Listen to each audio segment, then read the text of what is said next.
Assalamualaikum warahmatullahi wabarakatuh. Alhamdulillah, astagfirullah, la haula wala quwwata illa billah, sadallah yang luas Muhammadan Rasulullah. Allahumma sholli ala Muhammad wa ala ali Muhammad. Rabbi sholli sadri wa yassir amri wa hlul 'uqdatam min lisani yafqahu qawli. Yang saya hormati para jamaah sholat zuhur di Masjid Fathahillah yang insya Allah semuanya dirahmati Allah SWT. Pertama tentu kita harus bersyukur bahwasanya kita sampai saat ini diberi kemampuan oleh Allah SWT untuk dapat menjalankan kewajiban kita di bulan Ramadan ini. Meskipun saya merasakan luwe banget ya ini. Ya, tapi tetap berusaha untuk tersenyum gitu ya. Gitu ya. Apalagi lihat Mas Oki, Mas Hakim gitu ya. Wah, ya, tersenyum mengembang gitu ya. Nah, pada kesempatan kali ini di hari 13 nih, ya, 13 ya, 13 saya diberi tugas oleh Takmir untuk menyampaikan peringatan kepada diri saya sendiri, gitu ya. Peringatan kepada diri saya sendiri terkait dengan apa yang sudah dilaksanakan di bulan Ramadan ini, utamanya menjalankan puasa ini, kemudian dampaknya kepada kecerdasan atau kesalehan sosial. Karena bisa jadi saat ini saya banyak asosialnya, jadi seperti itulah. Ini saya diminta ngisi untuk mengingatkan diri saya sendiri dan untuk kemudian gitu ya, kita bersama-sama untuk saling mengingatkan. Jadi sekali lagi apa yang saya sampaikan nanti terutama mengingatkan diri saya sendiri. Bapak Ibu, saudara-saudara, ada satu riwayat gitu ya, ketika yang mulia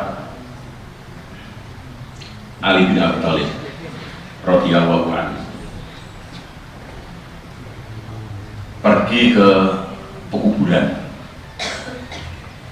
Beliau sampai di kuburan itu berkata kepada para ahli kubur di situ, "Wahai penduduk kubur, kabarkanlah pada kami tentang keadaan kalian, atau kami mengabarkan pada kalian."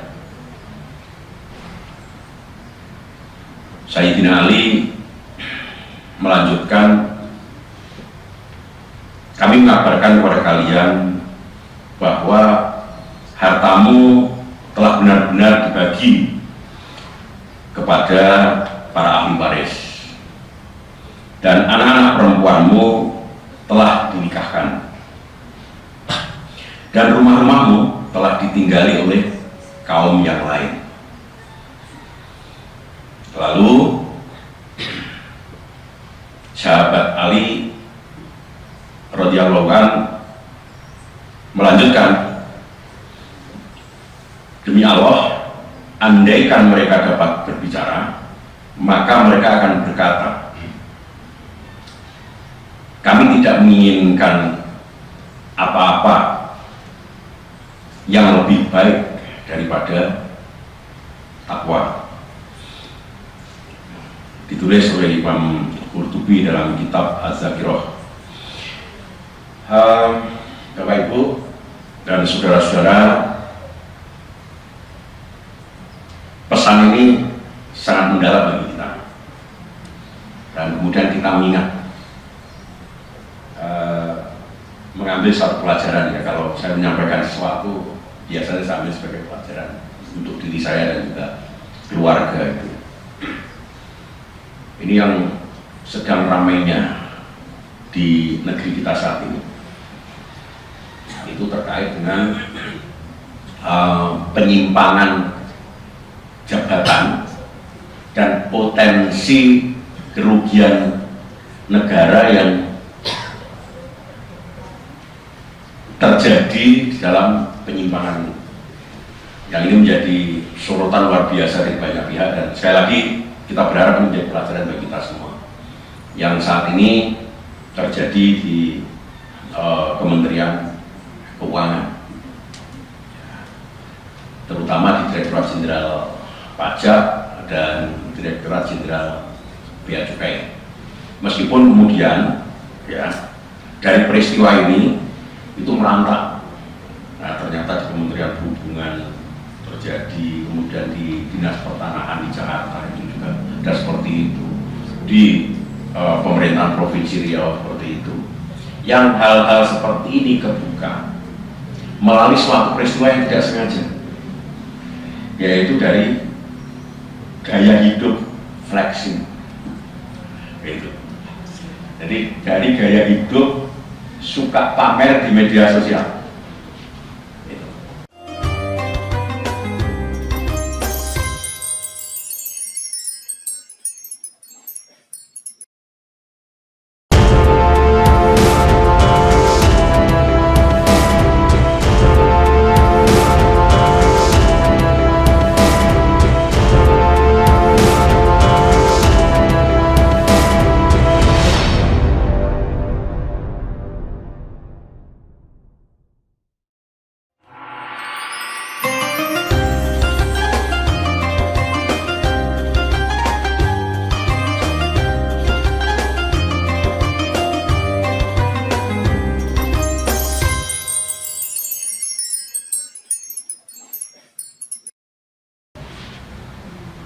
Nah,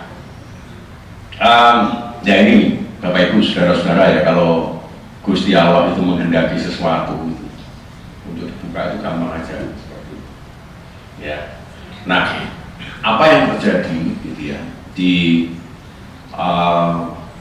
para pejabat publik baik yang di Kementerian Keuangan maupun di yang lain itu justru diketahuinya dari gaya hidup keluarganya, istri dan anak-anaknya. Ya. Nah, yang para pejabat itu biasanya biasa saja. Ya. Tapi begitu satu peristiwa terjadi, kemudian dibongkar, gitu ya, terbuka sebelumnya sedikit, gitu ya, kemudian diungkap melalui berbagai media sosial. Sampai kemudian sekitar seminggu yang lalu, gitu ya, sebagian teman-teman mengikuti bagaimana perdebatan di DPR yang sangat mencengangkan kita, ya, saat RDP dengan Prof. Mahfud MD, ya, dan di situ kemudian membuka beberapa tabir, ya, yang ada di negeri kita ini, ya, Bapak Ibu saudara-saudara. Hal-hal sekali lagi yang banyak tidak sengaja di situ kemudian muncul betapa kita dalam suatu situasi yang sesungguhnya tidak baik-baik saja, ya, termasuk di dalamnya dalam ketata kelolaan dan ketata negaraan kita, dan ini perlu menjadi perhatian kita bersama. Nah, kembali dalam konteks diri kita dan tentu kemudian implikasinya pada keluarga kita. Gaya hidup, Bapak Ibu saudara-saudara, itu dapat mempengaruhi, atau intensi gaya hidup itu dapat mempengaruhi perilaku kita di dalam dunia kerja. Dan ini sekali lagi tidak hanya gaya hidup dari kita yang bekerja di suatu institusi, tapi gaya hidup dari keluarga kita, dari istri dan anak-anak kita. Yang mungkin yang para ibu itu ya dari suami dan anak-anak. Penting sekali bagi kita gitu ya, di dalam menata diri dan keluarga kita itu untuk dapat mengelola keuangan kita itu dengan cara yang terbaik, sehingga apa yang kita dapat itu kemudian cukup, ya, untuk menghidupi keluarga kita. Menghidupi itu dalam artian luas, termasuk membiayai anak sekolah dan sebagainya, ya. Dan kemudian tidak membuat kita itu berlebih-lebihan, apalagi hanya dalam konteks penampilan.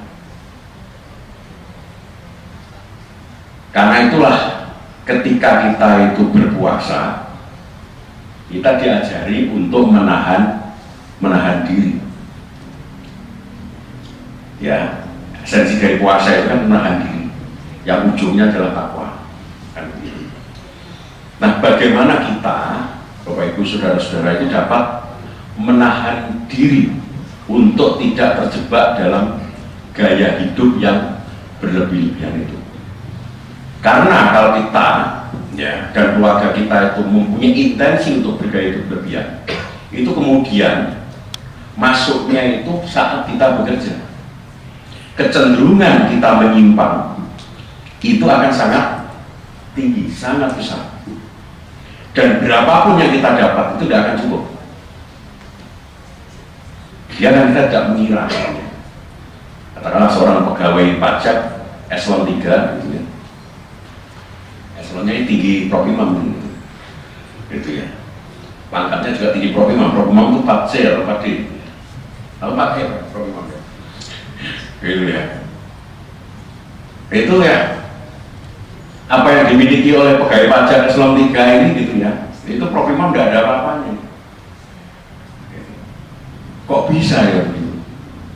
Nah, usut punya usut gitu ya, ternyata dari PPATK gitu ya, didapati aliran dana yang masuk, keluar masuk pada rekeningnya dan rekening keluarganya itu dilihat tidak di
bisa jadi terjadi seperti itu, dan prosesnya kemudian gitu ya, apa yang dia dapatkan itu dicuci dengan mesin cuci ya, mesin cuci, dan kemudian gitu ya menggunakan sabun cuci yang terbaik gitu ya, sabun cuci yang terbaik sehingga tidak terlalu kelihatan, tetapi oleh PPATK ya itu dapat dilihat nih gitu, bahwa ada ketidakwajaran.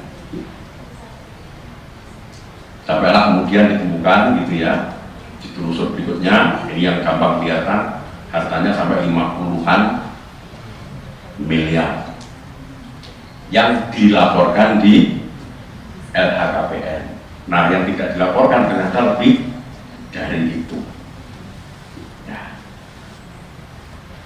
hal seperti ini, Bapak Ibu, saya lagi semestinya tidak terjadi pada kita. Mari kita bersama-sama menjaga gaya hidup kita.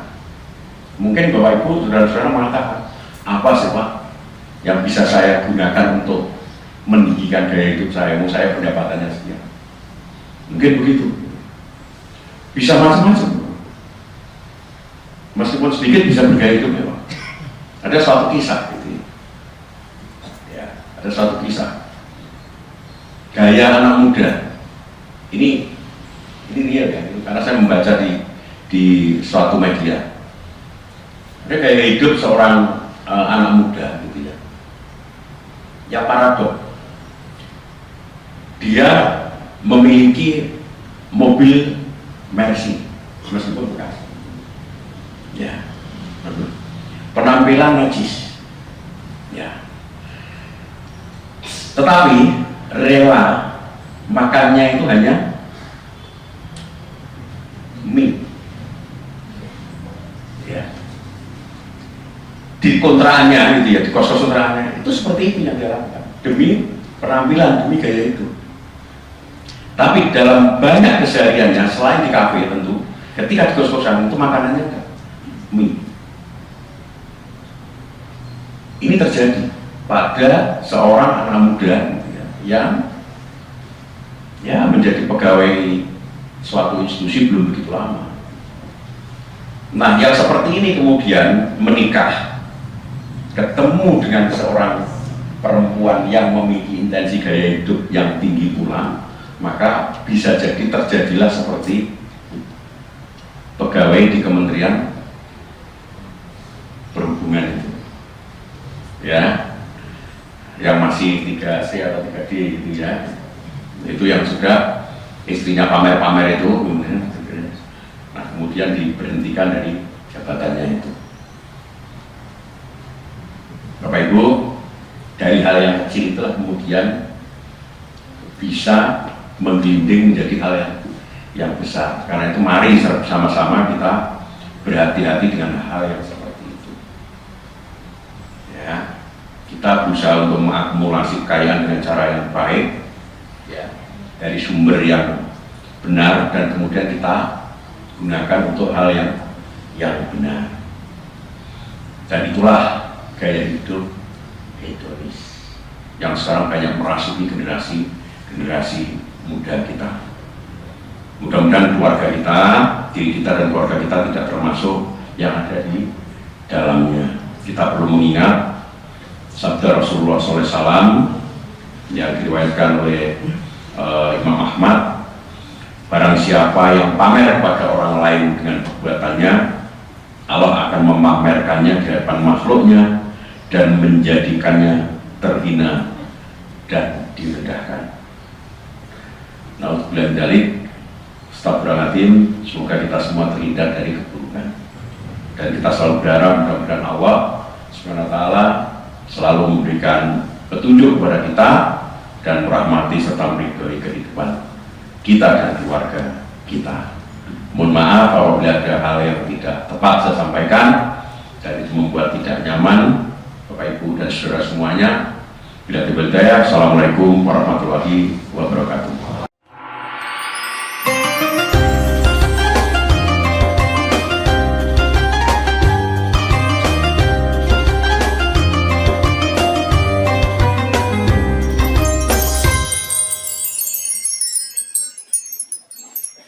You